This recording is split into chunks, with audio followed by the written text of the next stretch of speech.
Good morning, good evening from wherever you're joining the Thinkers Dialogue in the world. It's absolutely a pleasure to have you with us. In fact, we have a very special guest today who's going to who's joining in for the conversation. He's Professor Pranab Bardhan from Berkeley. Uh, I would assume that anybody who's been a student of economics must have read his papers, must have read his books, because he's one of the most prolific writers and the most prolific editors that you might have actually heard of. In fact, I must say, like the first time when there was a very interesting conversation that I was actually having with Professor Joe Stiglitz when he was visiting India, and that's when he was so fondly talking about Professor Bardhan's work that I just started going deep into it.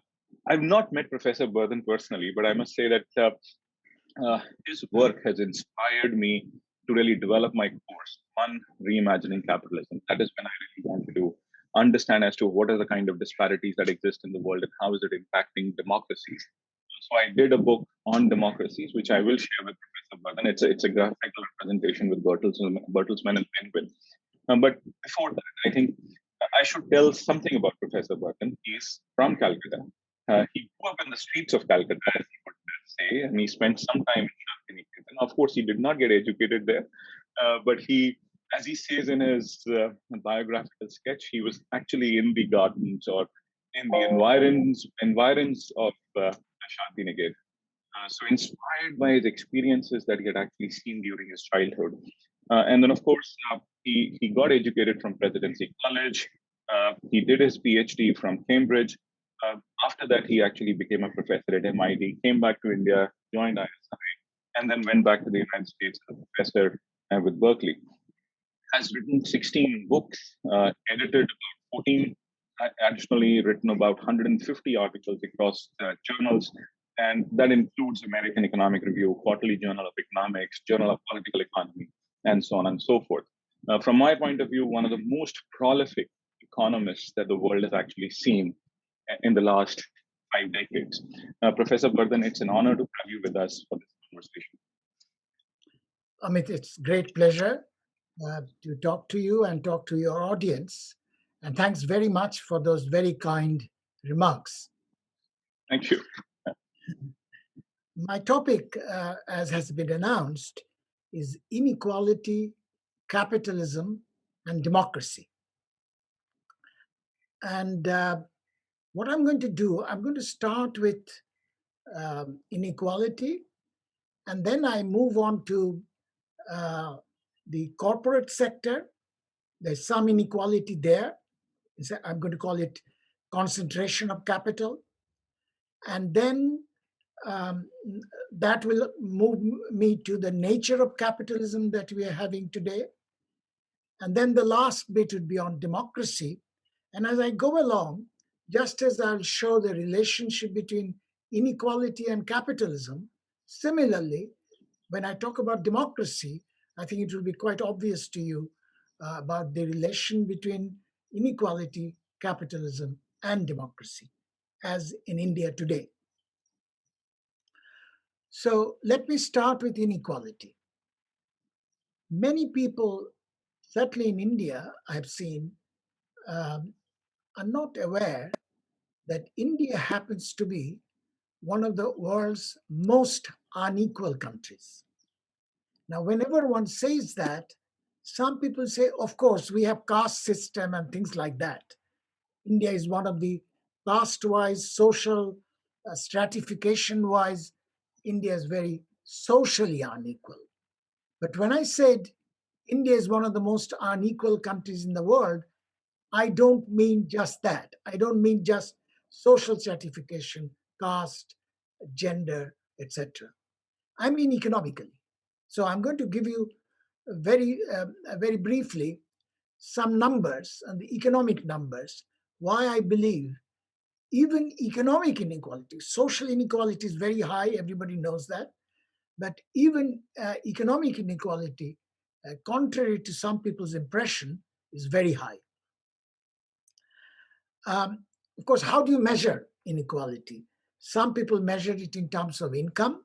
Some people measure it in terms of consumption expenditure. And some, which I'm going to use more, is inequality in terms of wealth. And that will link me with the capital concentration later. Now, unfortunately, India does not, officially, it does not collect data on income. There are one or two organizations that do, but there's no large scale, official, regular collection of data on income.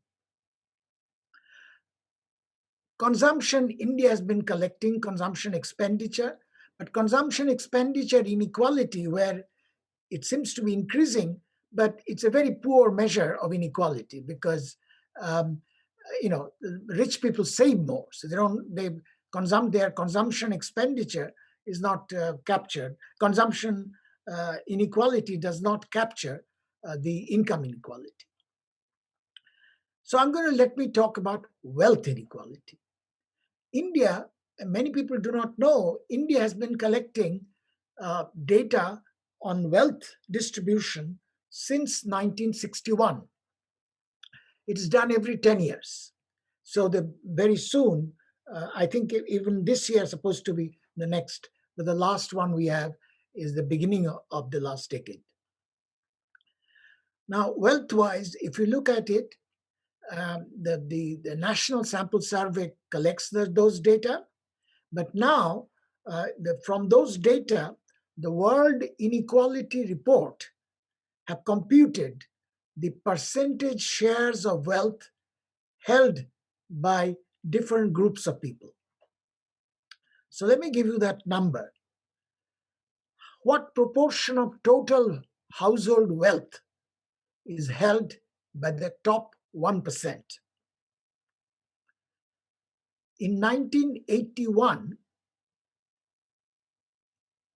top 1% of wealth holders in India held about 12.5% of wealth. In other words, 1/8 of the total wealth was held by the top 1%. 1981. Now, what's that proportion today? Roughly about 1/3 of the total wealth. From 1/8 to now, it's about 1/3. What's the proportion of wealth held by the bottom half of the population? Bottom 50%? 6%. So while the top 1% holds about 1/3 of total wealth, the bottom 50% hold about 1/3 of that wealth. In fact, in these terms, if you look at such inequality,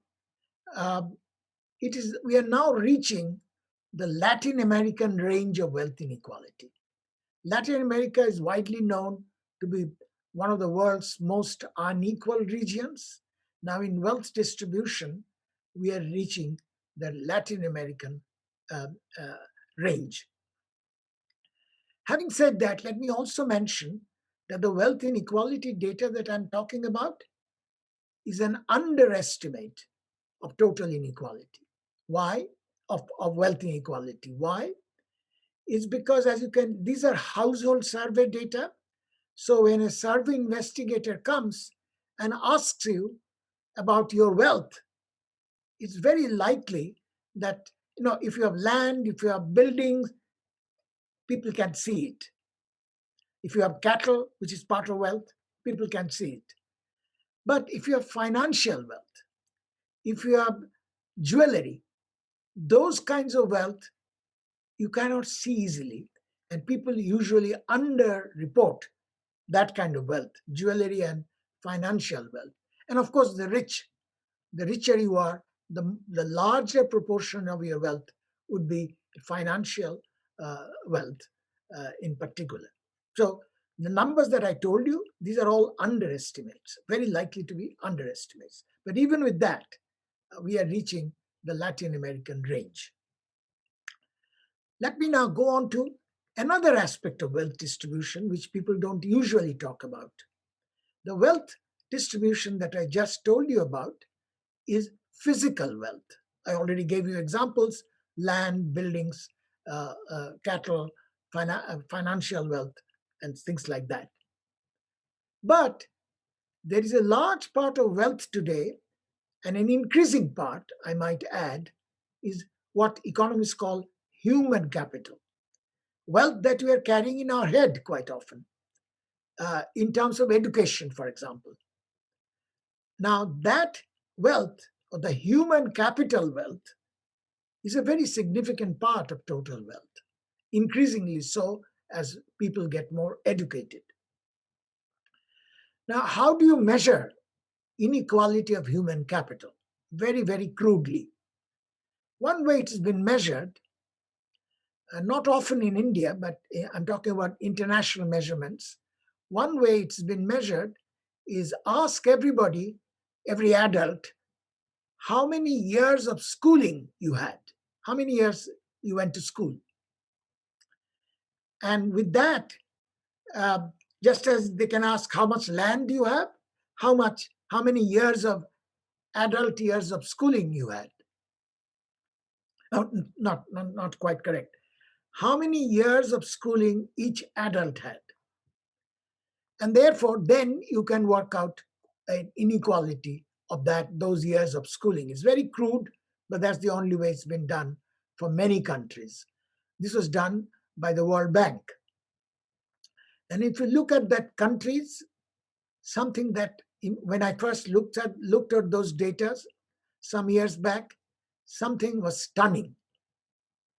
If you take that Indian inequality of human capital in that very specific sense, education or years of schooling, then India is probably the world's the most unequal in terms of human capital.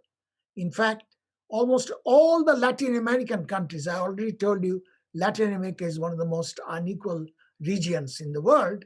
Almost all the Latin American countries, human capital inequality is less than India's. So India is in human capital inequality, and you can see why. Because large number of, if you think in terms of years of schooling, large number of people are still illiterate or almost illiterate, very 1 or 2 years of schooling, etc., or quite often functionally illiterate. So the disparity is very large. Even though we have Nobel Prize winners, the large number of illiterate people raises the disparity. So if you take everything together, physical wealth and human capital combined, I would say that goes back to what I started with. India is one of the most, wealth-wise, one of the most unequal countries in the world. One other comment I'm going to make on wealth or inequality or household inequality. One issue that people say that when you are talking about wealth inequality, you are taking a snapshot picture. You just say at a point of time what the inequality is. What you might be interested is that changing? Some people call it dynamic inequality, or more common term is intergenerational mobility. So suppose you start in a poor family, then do you, your father was poor, your father was uneducated, the next generation, does it improve? That sometimes has been measured. It's called a measurement of intergenerational mobility. Now, we don't have much good data on this, but now we are started having some data. And let me tell you very briefly the main result there from a very recent paper. It's not yet published. There, of course, as you can expect, intergenerational mobility is very low in India. Those who start poor remain poor. That's generally true. However, there have been some small improvements, particularly if you look at the socially disadvantaged groups like Dalits or like Adivasis. If you take those, you find that their intergenerational mobility is still low, but it has improved somewhat over the years. And that stands common sense. Over time, educationally, even though their education problem is still very severe, educationally conditions have improved. The group, by the way, the social group for which intergenerational mobility remains extremely low, namely those who are poor still remain poor, is Muslims as a social group in India. In fact, among all the categories, this mobility, upward mobility, is the least among Muslims. Similarly, if you look at gender differences, uh, you see that the upward mobility is much more for men than for women. So this will give you some measures of inequality in India. Now let me move on from there to the corporate sector, because I'm going to talk about concentration of capital and from there the nature of capitalism. Again, we don't have very recent data. The best data that I could get is from an investment consultancy report that I've seen. I don't know if it's been published yet. So what they did, they tried to find out of the total amount of corporate profits, how much, what proportion is accounted for by how many big companies. So they give you data for the 20 most profitable firms in India, corporate firms in India. And I have the data from them for 1990, 2010, 2019, and last week I saw data for 2021. So let me tell you those. So, in other words, again, what proportion of total corporate profits accounted for by the 20 most profitable firms? In 1990, around the time economic reform started, that proportion was 14% of total corporate profits by the 20 most profitable firms. 2010, 20 years from then, is 30%, from 14% to 30%, 30. 2019, in other words, mainly in the last decade, it jumped from 30% to 70%, 70, more than doubled that percentage of by the 20 most profitable firms. And the latest that I saw the other day, in 2021, it's jumped even more in 90%.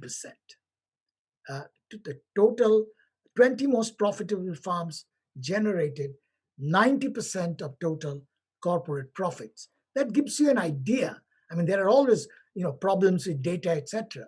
But that gives you the flavor of the situation, the concentration of capital. And in fact, this two comments I want to make on this. One is that some people would say that maybe these farms are concentrated, but they're generating a lot of productivity. That is not the case. It is not showing in the very large productivity rise.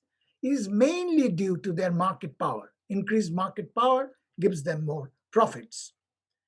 And in a sense, you can guess this, the way the economy is behaving today for most people.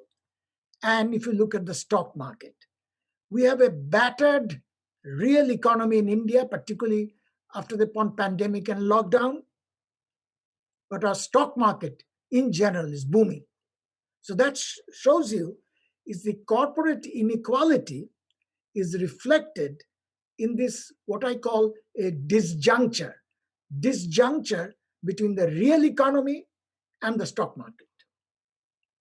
And I also saw some data that in the pandemic year 2020, the total combined wealth of India's billionaires, and by billionaire I mean dollar billionaires, if you take the total wealth of Indian dollar billionaires, those data you can get from Forbes, nearly doubled in just 1 year.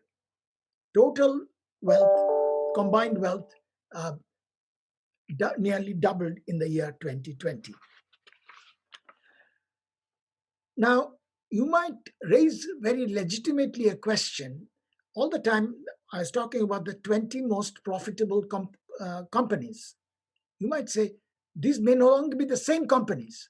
Maybe some companies went out, some companies went up. So the 20 most profitable companies may be different between 1990, 2010, and today.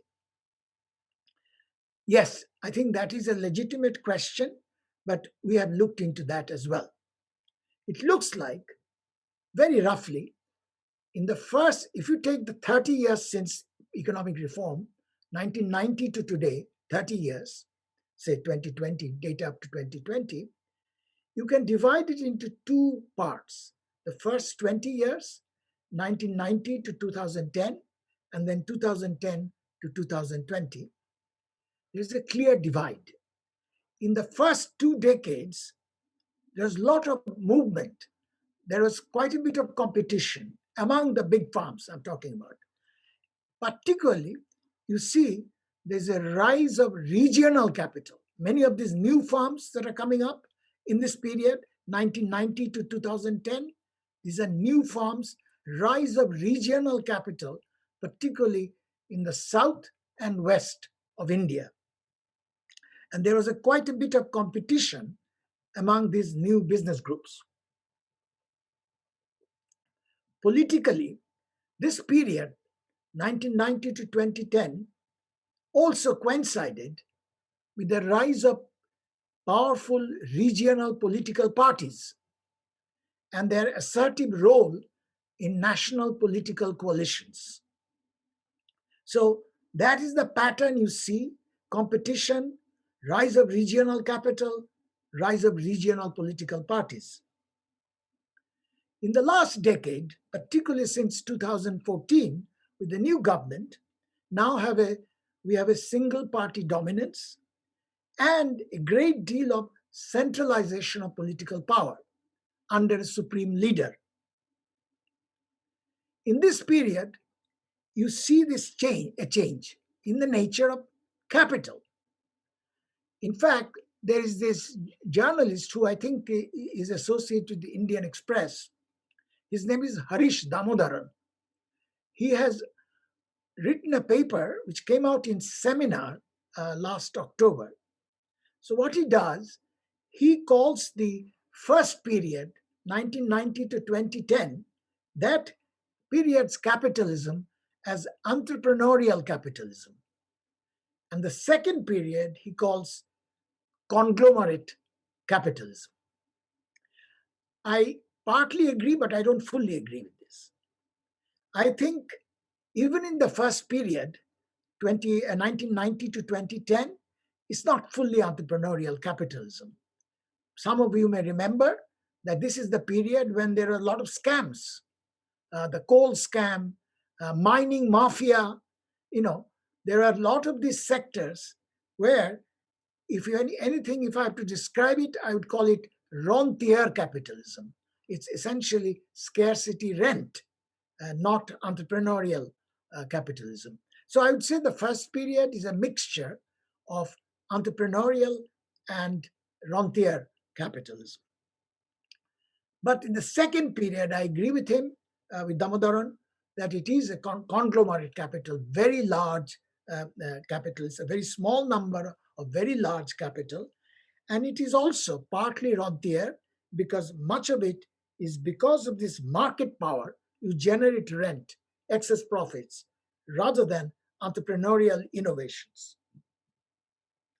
Now, why did the earlier regional capitalists, why aren't they that much important today? I think what happened over time, projects became more and more capital intensive, and also the demands of the new technology. You see, the new technology is very important because new technology demands control over large sets of data and network effects and large data. These become more important. So the large conglomerates have an advantage. which smaller, middle-sized companies do not have. So now, if you want to look at the data on market shares in various sectors in India, I'll tell you, um, I could give you lots of examples, but let me quickly tell you that most sectors, at the moment, there are only two or at most three players together having more than 50% market share. So competition has shrunk in most sectors like telecom, airlines, steel, cement, aluminum, paints, synthetic fibers, cars, trucks, tires, consumer electronics. I could go on. All this whole list, all the things that I mentioned, in all these sectors, there are only two, sometimes one, two, or at most three players together having more than 50% of market share. So the market has become much more concentrated. More than that, uh, there are favors from the government and special regulatory dispensations for a select small number of what I would call large crony businesses. So we are now moving toward a kind of crony oligarchy. So if I have to say one description of our capitalism, conglomerate capitalism today, it's crony oligarchy. And when I said special favors and dispensations, let me give you some examples. This special favors to politically favored, politically connected businesses. And sometimes, the examples I'm going to give you, sometimes the rules have been changed midstream. Goalposts have been changed midstream just to help out some particular groups. Many of you know the story in the last couple of years of airport acquisition by the business house Adani's. Now, if you look at that story, it's exactly one of crony capitalism. So let me tell you, Civil Aviation Authority in India had a rule that airport acquisition can be made by groups which have some initial experience in running airports. And secondly, one business house cannot run more than two airports. These are the rules of the Civil Aviation Ministry. But quickly, just before the Adanis first came to the airport sector, they acquired 6 airports, smaller, relatively small airports like Ahmedabad, not that small, but Ahmedabad, Lucknow, Jaipur, etc. So they violated the rule of two, violated the rule of initial experience, because before that, Adanis did not have any experience of running airports. So they knew that, the Civil Aviation Ministry knew it, they quickly changed the rules just before the airport acquisition of 6 airports. But Adanis were for bigger game. These 6 airports were relatively small.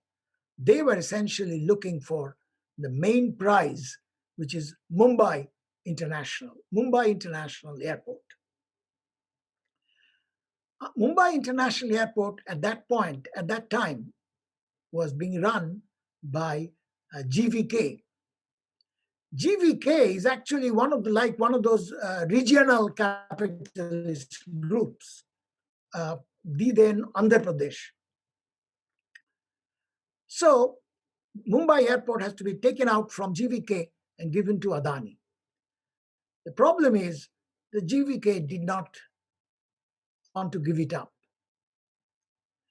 So 1 week before the Adanis finally acquired Mumbai Airport, 1 week before that, Ministry of Finance, I myself have read this in the newspaper, Business Standard, where I read it, Ministry of Finance gave out a small hint that some old cases against GVK are going to be opened.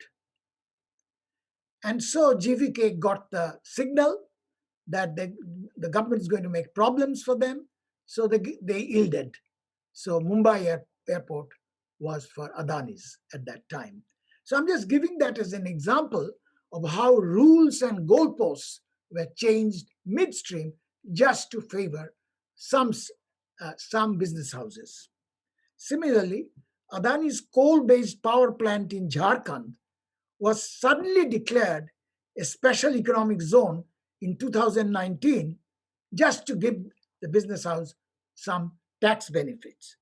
Similarly, pre existing environmental regulations have been bent to favor uh, Mr. Adani's mines. The same, by the way, I could give you many other examples to some cases, but I'll restrict myself. Let me give you the case of Mr. Ambani's. So when Reliance Jio came to the telecom sector, there are many complaints raised by the competitors about predatory pricing. And I think some of you may know what predatory pricing is. You lower the price, and so that to vanquish your competitors. So many of these competitors complained about predatory pricing, that it was in violation of earlier regulation of the TRAI, which is the Telecom Regulatory Authority of India. These regulations, it's very interesting, were hastily amended. When the Geo came, these regulations were amended, the previous rules were changed, and even the definition of quote unquote significant market power, which was in the regulation, even that definition was changed just to allow Mr. Ambani to get telecom, get in a big way, Geo to get big way in that sector. Similarly, in the retail sector, for example, there are just to withstand foreign competitors, there are multiple complex restrictions for entry of foreign retailers, even though the foreign retailers are big, so they are trying, Amazon, Walmart, etc. In 6 years, 2014 to 2020, Mr. Mukesh Ambani, who in 2014 was the 40th richest man in the world, 40th. In 6 years, he became the 4th richest man in the world.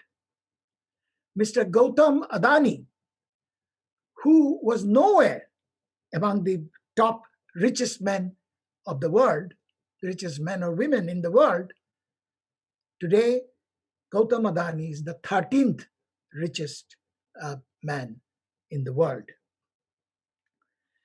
The other interesting thing is some of these favored business houses are heavily debt strapped.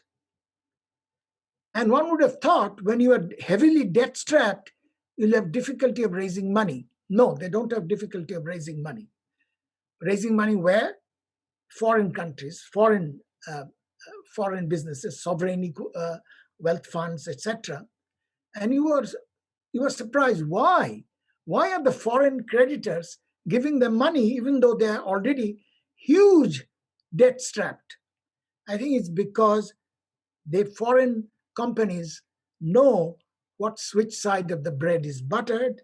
They know these houses can navigate the murky waters of regulatory approvals. So they pour in money even though they know these business houses are heavily already debt strapped. Let me now go into the banking sector. For a long time, not just in the last 10 years, I would say for the last several decades, there has been a corrupt nexus of public sector bankers, businessmen, and politicians. So, the Indian banking system, particularly the public banking system, is now overburdened with bad loans, and that is now well known. What is happening, and some people are very hopeful, that when the government introduced the insolvency and bankruptcy code, many economists welcomed it, and I welcomed it, because that is one way in which many countries try to solve the problem of bad loans. But having taken this very good measure, the government now, in the last couple, 2, 3 years, have undermined its own insolvency and bankruptcy code. This became a problem. Some of you may know that one of the important people who objected to the way it was being undermined, the insolvency and bankruptcy code, was the then governor of Reserve Bank, Mr. Urjit Patel. He resigned, and he has now a book. He has written a book on this. And if you want to find the details how the insolvency and bankruptcy code has been undermined due to pressure from the promoters, because the promoters wanted most of that money. So under the pressure of promoters, the government has relaxed on the insolvency and bankruptcy code. Let me give you just one figure and one quotation. Since 2017, over 363 resolutions of debts have taken place, major ones. And the banks have taken an average loss of 80%. If you average over these 363 firms, 363 major resolution cases, debt resolution cases, banks took in general an average 80% loss. In other words, those companies could essentially get get those. Some companies are buying them very cheap because you don't have to pay back those loans. So default becomes very easy for the Indian companies. And the quotation that I'm going to give you, this is about 2 or 3 week old quotation from the Twitter of the industrialist Harsh Goenka. He mentioned, and he's talking about the insolvency and bankruptcy code, the resolutions, and I give a quotation from his Twitter. He says, promoters stash away money on the side, take the company to the cleaners, get 80 to 90% haircut from bankers. By haircut means you don't have to pay the loans. So 80 to 90% you don't have to pay. That's the new game in town. That's what Mr. Harsh Goenka's Twitter says. So in other words, now promoters and other companies are gaming the system. This debt resolution process, they're gaming it in such a way they don't have to pay back the huge amounts of debts. Now, of course, who will ultimately pay for it? The Indian taxpayer, because the banks have to be recapitalized, because the banks are losing all this money. So it will be essentially the taxpayers who will pay for it. I'm just looking at what. Okay, let me. Most recently, a trial balloon has been floated through an RBI, Reserve Bank of India working group, about allowing corporate houses to own and control banks. This can actually make the way for connected lending and tunneling depositor money. Of course, there will be regulators, but India's regulatory bodies are quite often quite ineffective and supine, if you ask me. Already, the business family of the Hindujas have a significant stake in the bank named IndusInd Bank. In 2017, the government allowed State Bank of India, the largest bank of India, to have a joint venture with Ambani's Jio Payments Bank. And very interestingly, the former State Bank of India chairperson who closed the deal, soon after her retirement, the following year, joined the board of Reliance Industries as a non-executive director. There's a 1 year gap period that you have to legally observe. After that, she who closed the deal for the Ambani's Geo Payments Bank joined the board of Reliance Industries as a non-executive director. So essentially, all this is to suggest that uh, India is approaching inequality. I already told you, India has approached the extremely unequal region of the world, Latin America. In terms of capital concentration and the way the capital companies are being run, we are approaching a crony oligarchy system. So now let me move on in the remaining time to my third topic, which is democracy.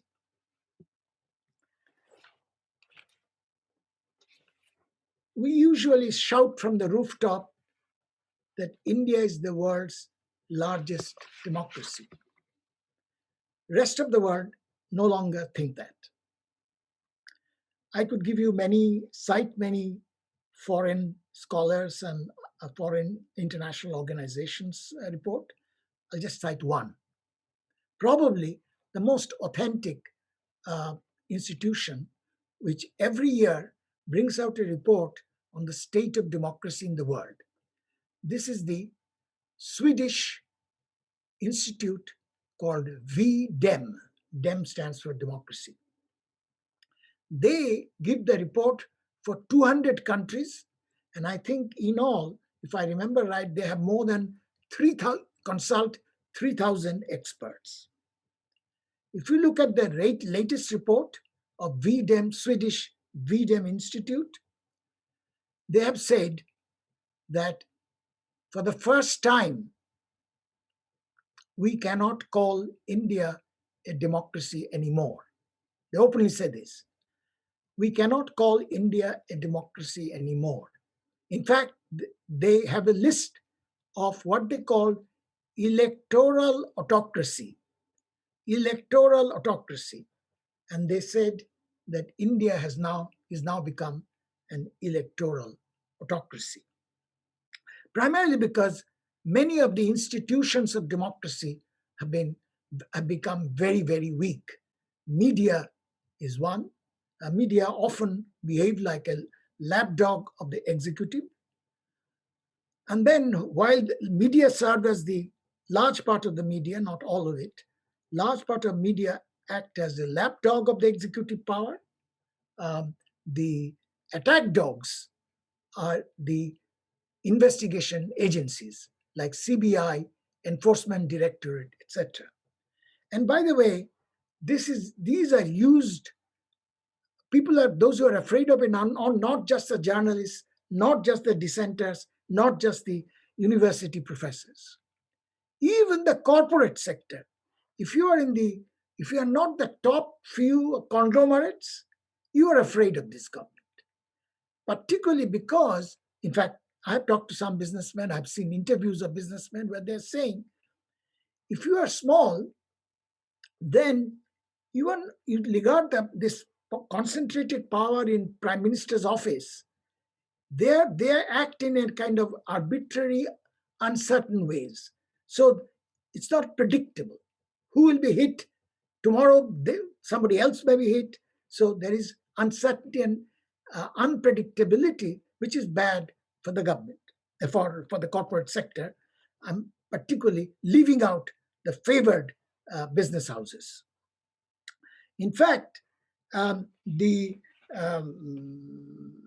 already, and this is before the pandemic hit us, if you look at forget about the poor, forget about the informal sector, which is almost half of the economy, even if you take within the corporate sector, the small cap and the mid cap, if you take them, they are being hurt. And they have been hurt by three things. One is demonetization of November 2016. If you ask me, this is probably in independent India's history, one of the stupidest policies the Indian government has ever followed is demonetization. Demonetization hurt the poor very much, but forget about the poor. We are talking about now companies. mid-cap companies, small-cap companies have been hurt badly by demonetization. Number one. Number two, I'm in favor of GST, the goods and services tax, but the way it has been implemented was quite botched, and that hurt the the smaller companies very much. So that's the second.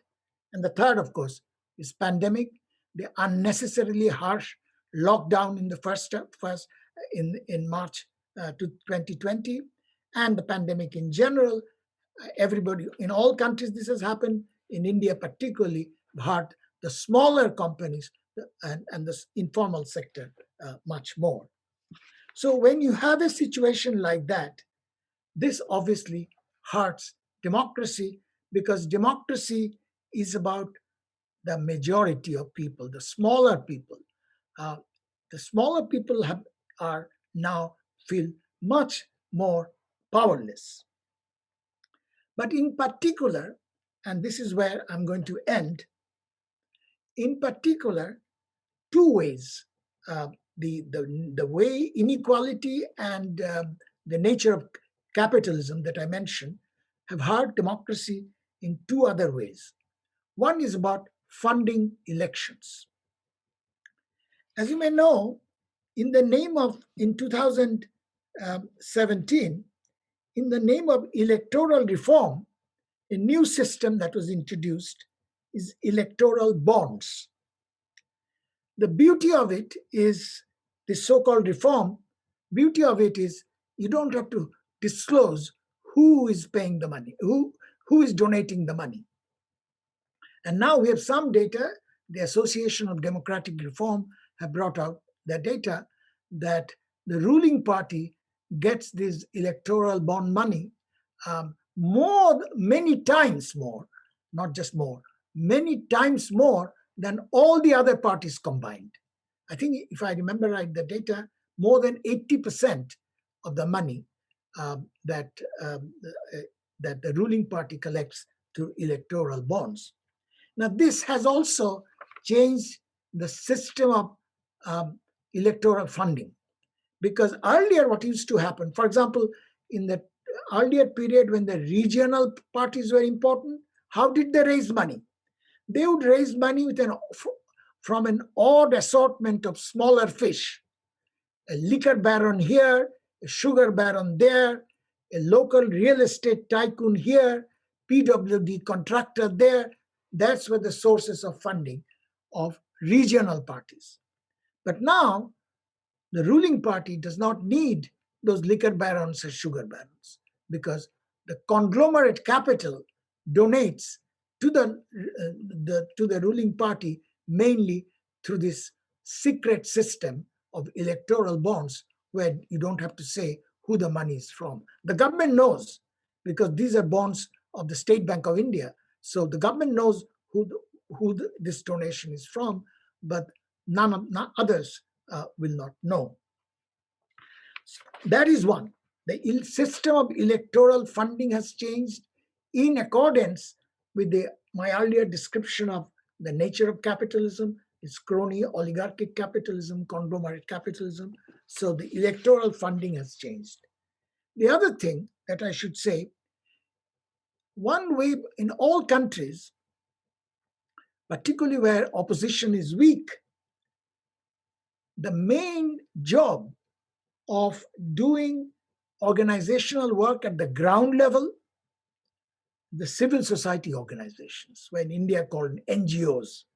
The civil society organizations essentially do ground level work, and that helps the smaller organizations.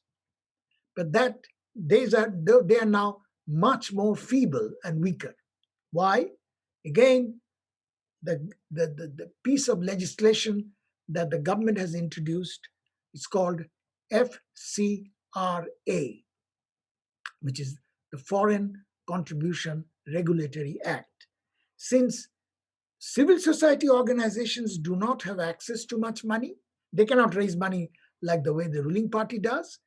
Quite often, the donations used to come from foreign contributors. And most of his NGO work is, by the way, social work. not political work, social work. And they are now starved of funds because the restrictions, severe restrictions, FCRA stopped that. So, in a sense, that uh, elections funding is now monopolized by the ruling party, but smaller grassroots level civil society organizations are enfeebled because they are starved of money. Interesting, and this is the irony, FCRA has stopped foreign funding of civil society NGO types. But the same FCRA does not apply to political parties. In fact, I don't know how many of you know, political parties are exempt from the FCRA. So this is a very interesting situation. If you are um, if you are a friend of the ruling party in the United States, you can donate as much as you like to the ruling party in India, and the ruling party is supposed to be a like an NGO. It's a political party is an NGO. In fact, political party is regarded as NGO because the Right to Information Act does not apply to political parties. The reason is political party is not a public entity. It's a private, it's like an NGO. But what applies to other NGOs, FCRA, does not apply to political parties. It's a very interesting asymmetry. So as a result, this goes on. The political parties get money, and one party gets a disproportionate amount of money, whereas the others, civil society organizations, cannot. And this again enfeebles political competition because civil society organizations have become very weak. So, on the one hand, the regular institutions of democracy, whether it's media, whether it's the investigation agencies, the universities, all these have become over time become decimated, weak, enfeebled. Ground level organizations have also become very difficult. So, altogether, let me end here saying I think we are suffering the consequences, not just the economic consequences, but also the political consequences, in extreme form of inequality. And that is the proposition I started with.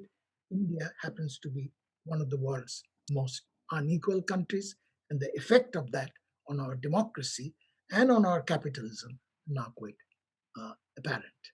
Thank you. Thank you, Professor Bardhan. This has just been a very fascinating analysis. Uh, there are just a couple of questions that come to my mind. You do paint a very dismal picture as to what we are facing, I or hope what I'm is. wrong. I hope I'm wrong. That's exactly what I'm about to say. That I hope you're wrong on this, and I hope that we are. I'm sure there are good things that have come out in the last few decades as well, without a doubt. But the question that arises is, how do we solve this? How do we really move ahead in terms of really making ourselves a more resilient capitalist system, more resilient as a democracy? What are those steps that you would really see that need to be done by the government, by the executive, by the people, by the corporations as we move forward? In some sense, on paper, we have the institutions, but those institutions have all been decimated or non-functioning. If you look at the democracy part, I've already mentioned the institutions has become weaker. In a democracy, there are institutions of checks and balances. And those checks and balances include media, include judiciary, include election commission, include the investigation agencies. In many other democracies, these are independent institutions. But India, they are no longer independent. So what we have to essentially, what we need it's easier said than done, but what we need is political movements to restore the autonomy of these institutions so they can try to investigate or try to control the operations of the ruling party. And by the way, when I say ruling party, it's the existing ruling party. But what I'm afraid, even if it's unlikely, but even if another party comes to power, they will follow the same methods because now they've seen how to operate the system. So we need independent checks and balances on executive power of whichever party is in power. And I don't support in that respect. I'm not talking about any particular party. Any ruling party should have checks and balances. So that's a political. Those institutions have to be strengthened. In terms of the capital concentration of capital, again there are institutions. There's a competition commission. There are institutions of trying to control. And this is, by the way, even in the United States, which is an extremely concentrated capital country. Now, as you see, people are talking about the federal, what is called federal communication, FCC, which is talking about even they probably will not succeed, breaking a Facebook, because Facebook is a big monopoly. They're trying to control monopolies of these big giants. I think, again, we need these anti-monopoly measures, and we have institutions. The institutions are very weak, and quite often people are afraid because even in these commissions, though you appoint them, first of all, they're appointed by the government. They choose particular people who will not object to what they're doing. Even if people who show some independence, they're afraid to speak out because what will happen, just as you know, in the case of election commission, one member, the majority went with the government, whatever the government wanted. One member said, no, no, there are some problems. And you probably know what happened. So immediately, next week, there was a tax raid on him. So that is giving a message, not just to him, to everybody else, that look, you better be careful what you do. Immediately there will be. Now, these things against one person, if done against you or me, we are weak. One needs a combination, a movement in which all people get together and say, just as, for example, the ex-civil servants, I think about more than 100 civil servants, have been writing letters after letters. This is not right, what is being done. These are IAS officers, IFS officers, and so on, retired. So they are objecting. I think we need a kind of political social movement objecting to this. And this is not just BJP, anti-BJP. I'm afraid any party that will come to power in India will use the same methods that the current government is using. So we need institutions, and independent institutions. And that's where I think the role of the judiciary is very important. The current Chief Justice and a couple of other judges are showing some independence. I don't know for how long, but the last few courts decisions, I think, were particularly uncalled for or unsatisfactory. In fact, as you know, one Chief Justice who gave verdicts which are favorable to the government has now become a Rajya Sabha member, Chief Justice. Another Chief Justice has just become, who in fact praised the Prime Minister as a visionary genius. That's what he said. Serving Chief Justice of India, calling the Prime Minister of the country as a visionary genius, even if he's a visionary genius. The judiciary is not supposed to make such comments. How has he been rewarded? He's now after retirement, he's now the head of the Human Rights Commission, the Indian Human Rights Commission. So there are ways of rewarding, and this is not unexpected. So what is difficult to do is not individual. Individual people can be suppressed, can be punished very easily. But when you combine, so for example, when this the women started this movement against CAA, the Citizens Amendment Act, it was not that easy to suppress. I think it got disbanded because of the pandemic, but it was difficult. And now even the farmers' movement, again, one doesn't know where it will go. and I don't always support what the farmers movement is talking about, but these are examples. A lot of people getting together, it's more difficult to suppress that. And so it requires a lot of collective action, which is difficult to do, but that's the only way to do it. So there's just one curious question, like we might be uh, being very biased in terms of like really painting a picture that you are, or how a lot of people will look at this. But isn't it true that the government of the day is always elected majority through the will of the people? Uh, how do you really see that? Maybe this is the will of the people. That is what the manifesto had probably said, and that is what they're really looking at. I think this is democracy is not just election. I think many people confuse democracy as election.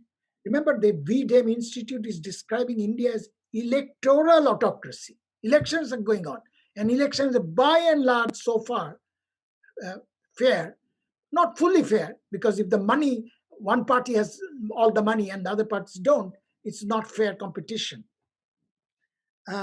But it's still, even the election commission has to be more fair to have the election. But we have, compared to all this, we have a reasonable electoral system. But election is only one part of democracy. The rest is about those institutions, checks and balances institution. The rest is about human rights.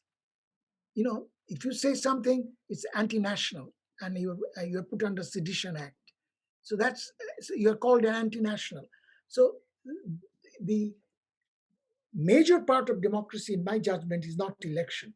In fact, most of the African dictators, they have elections. So Mr. Putin in Russia wins landslide majority election. Does that mean he's democratic? Mr. Putin is not democratic. So election is only one part.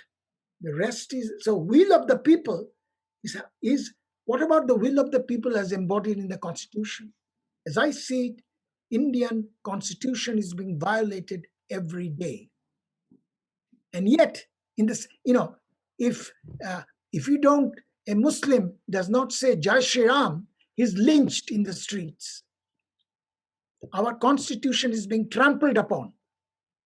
So that is not the will of the people. Part of the will of the people is embodied in the constitution. And as I said, will of the people expressed not just through elections. The will of the people is also expressed in the checks and balance institutions, and those have been decimated.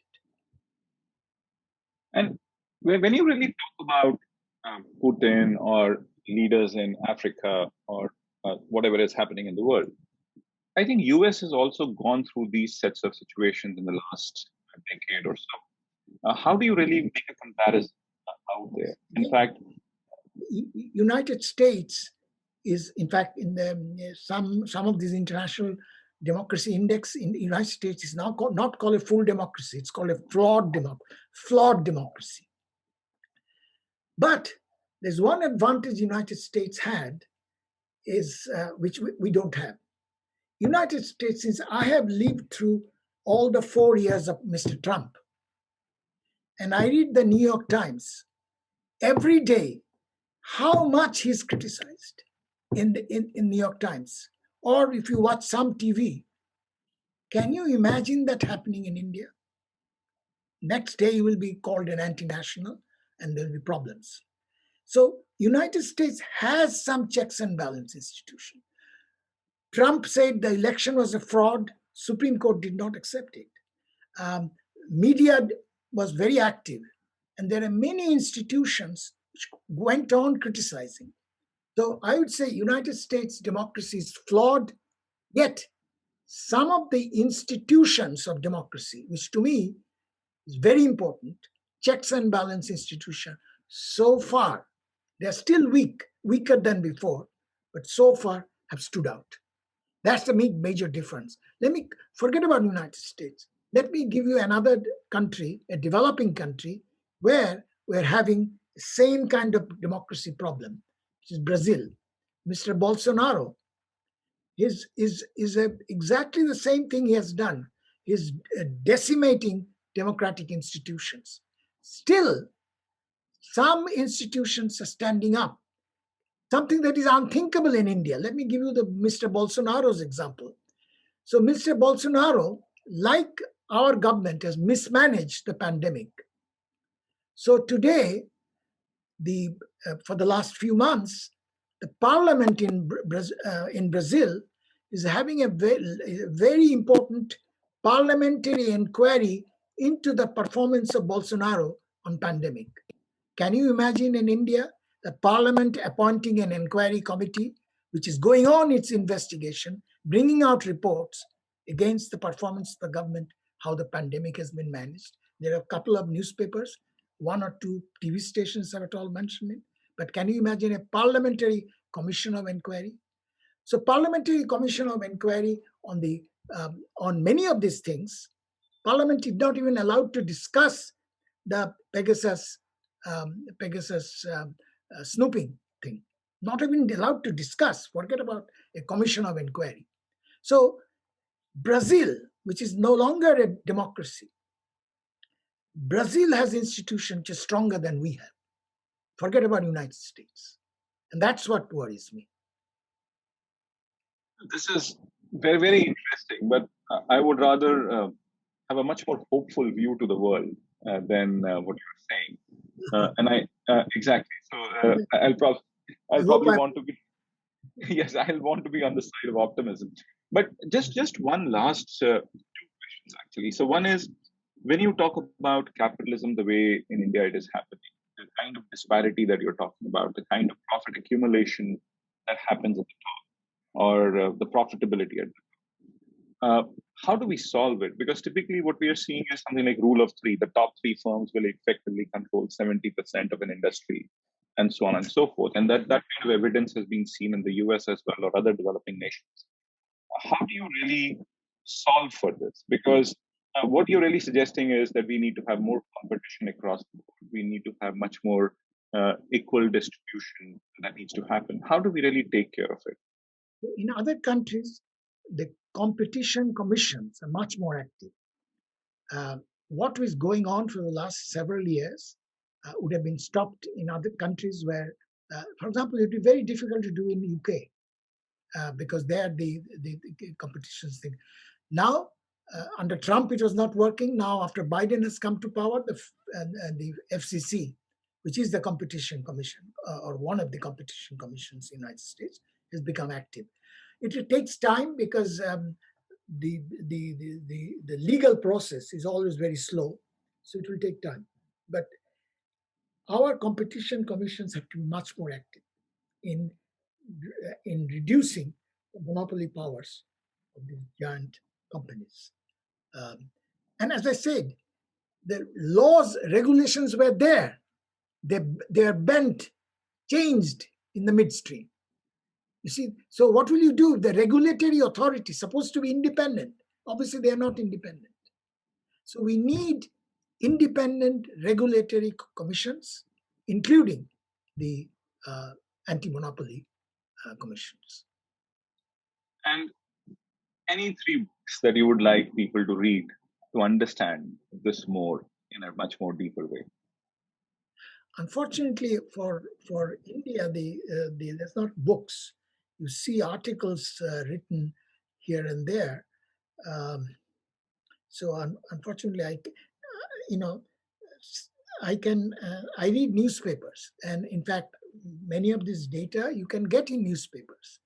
But books on this particular theme, one may not be get. But on democracy, for example, read the latest report of the VDEM Institute, which is from Sweden, which is from the University of Gothenburg. They run that institute, and it's a big report, but there's quite a bit on India this time, because for the first time they're calling India not a democracy. So they have to justify it. So they give you a detailed account of why they're not calling India a democracy. So on the democracy part, the VDEM report, by the way, I'm just giving the VDEM. If you read the Economist magazine, they have a democracy index. Same thing there. Freedom House brings out an annual report. Same thing. So they discuss India in all this. The democracy part is much more documented. The cap inequality part, uh, the wealth distribution is uh, there is a institution which brings out World Inequality Report. This, by the way, is run by the economist who's a friend of mine, Thomas Piketty. People have heard of his name. He's actually his French. His first name is actually Thomas. Thomas Piketty. They bring out the World Inequality Report, and uh, I think I would suggest that you read that. That gives you inequality for many countries, including India. On the capital, I haven't seen any book on the company's concentration, because all this is very recent. Uh, I think essentially there is this the data that I quoted of the 20 most profitable firms, those kind of data.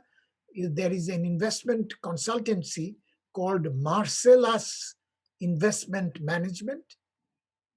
I have seen their report. That's where they give you those kind of data for the last 30 years. But it's not a book. I can't recommend a book on that.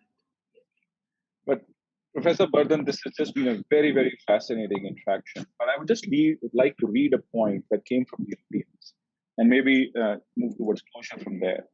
Sudhir Nair is a person who does write, and a fairly scathing remark, but I thought I should share. Which is, sir, maybe you should take the effort of reading Indian news as well. It is vibrant and much like US, there are pro and anti-government lobbies. If social media is a reflection of the freedom that exists, Prime Minister Modi is probably the most abused politician, and none of them are behind. As for lynching, someone for not saying Jai Shri Ram, one-off case does not reflect India, and it has been condemned by one and all. It is due biased views, or it is due to biased views like what I've heard today that creates problems and polarizes the society. But of course, there are. Of course, Yeah. I know what I said will be dismissed by most people as biased, but all I'm saying, I'm quoting other people. So, media, for example, there is a world international media body called Media Without Borders. Every year, they they have an index. For example, our government talks about international index like ease of business. There is a World Media Freedom Index brought out by this supposedly, everybody can say biased, supposedly international organization, which brings out every year. And on that, India is systematically going down in that Media Freedom Index. Now, you might say Indian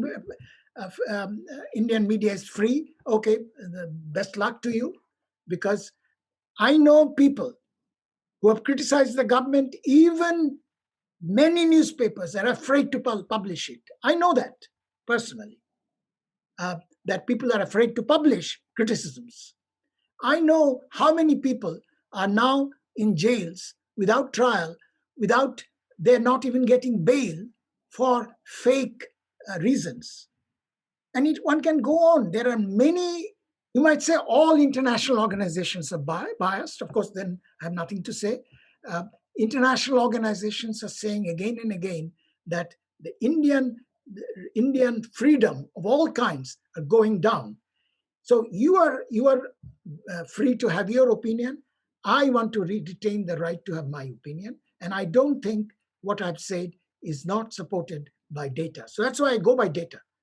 And newspapers, yes, I read newspapers. I can tell you which newspapers will criticize, which newspapers will not. I can even, because I read many newspapers. Every day I read about 15 new Indian newspapers. So I know which ones will publish criticisms, which will not. Same with media. Same with social media, I don't believe in, because social media, the more outrageous you are, the more fake you are, the more it spreads like wildfire. So I don't have much belief in social media. But print media, yet, and of course, the less is said about our TV, the better. TV essentially is just a shouting essentially about, in fact, what is worse, TV quite often is spreading communal poison in India. I know of cases where TV is doing that. But print media, fortunately, some are still publishing criticisms. The and I know how many people, when they have tried to publish in some of the major newspapers, they say no, we cannot publish that. So yes, you are entitled to your views, but I think I'm entitled to my views. Absolutely. On this note, Professor Bardhan, I think we would call this interaction to a close. Just as a closing point, I think as anything that develops over a period of time, I would rather think we still have hope. We are still there in terms of really making course corrections. There are possibilities which are immense for a country like us. And of course, there are two sides of the coin. There is one way of looking at it, and there's another way of looking at it. I think both these sides have to find a way to come together and really say as to how do we really see India of the future. I think both the sides have positives and negatives, and each one of them have their views, and I think that we need to respect those views. But at the end of the day, I think we need to find a way to really get into that middle in terms of understanding what's the debate all about, why are those views coming in from, or where are those views coming in from.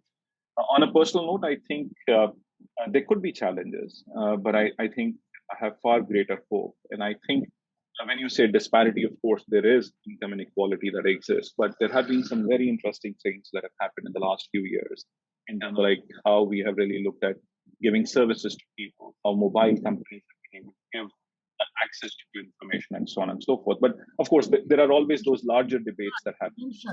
I should mention my today's talk was not on Indian development. There are, if you asked me to talk about that, I could have said the positive things, I could have said the negative things. Today's talk was on equality and democracy. So that's what absolutely. Absolutely. Absolutely, I agree. But I think, but nonetheless, I think one of the finest interactions that I've actually had on this platform. I look forward to engaging with you in the future here as well. And in the meanwhile, be safe, be well, and take care of yourself during the pandemic. And you wanted to say something? No, I just are you going to have it in on YouTube or something? Yes, it will go live on YouTube in the next few hours by 6:30 p.m. Can you send me a link? Okay. Absolutely, we'll do that. Thank you. So kind of you. Be well and be safe. Thank you.